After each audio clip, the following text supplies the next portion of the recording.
My name is Haley Creamer. It's July 31st, and these are the different things I'm going to be describing today.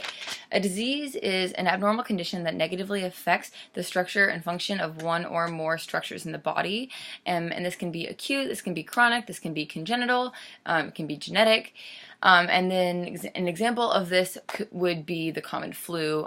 It's not necessarily a result of physical injury, but it's often caused by an etiological mechanism.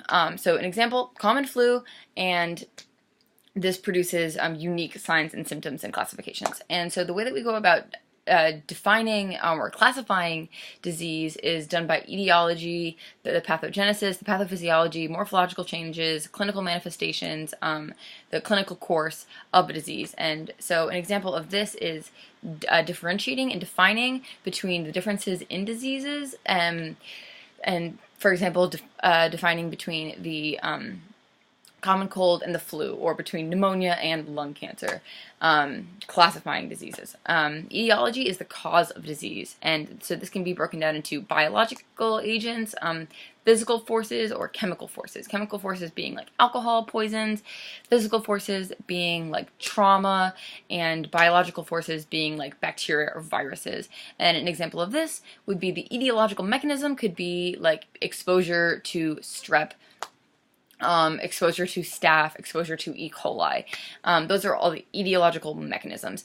On the other side, the pathogenesis is everything that happens after the contact with this etiological mechanism. So, the pathogenesis can be the disease mechanism. So everything that happens after that point of contact until the full expression of the disease. So an example is in acute cystitis. It's the inflammation of the epithelial lining that is the pathogenesis. Whereas in acute cystitis, the etiology would be E. coli. Okay, after that we have signs and symptoms.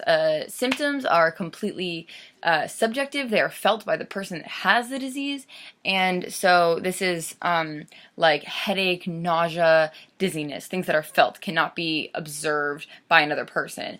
Whereas signs can be observed by another person. These are completely objective. So these are things like an elevated temperature, abnormal heart feelings of abnormality in heart rate, abnormal blood pressure.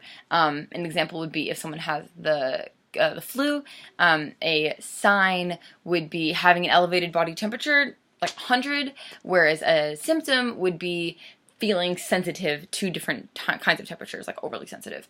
A syndrome is the running together of signs and symptoms to create something that is a little more ambiguous, or it's a compilation of all of these together. An example is irritable bowel syndrome, or IBS, and it may not have a definite cause, or it may be unknown. IBS can manifest in a lot of different ways. It can be constipation, diarrhea, bloating, stomach pain, lots of different things, can affect lots of different people, but there's no specific cure or treatment, and IBS can be related to a disease like Crohn's disease, for example. A diagnosis is the designation or description of the nature or the cause of a health problem. So this involves weighing the different possibilities and selecting the most likely cause of the condition that someone is having or showing with.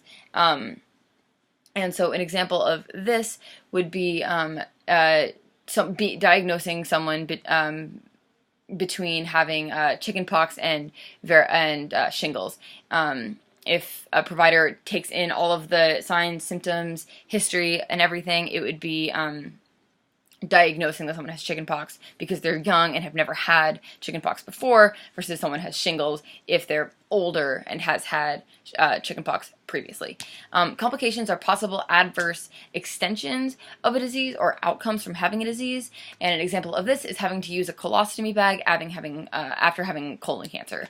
Or having a stoma, something like that. A prognosis is the possible or the probable outcome of having a disease, or the recovery of it, the chances for a full recovery, possible complications, survival rate, things like that. And an example of this would be if someone is diagnosed with lung cancer, the doctor's saying that they have 4 months to live, or these are your treatment options. Diagnostic media is any test that can help to determine the presence of a disease, and this can be, for example, a strep test, which is, or a GAP test to be done for strep, which is where a swab is taken and then mixed in a reagent, and if strep is present, then the antigens from the strep will create a visible line on the diagnostic media. So in this video, I've talked about everything that you need to know. Thank you.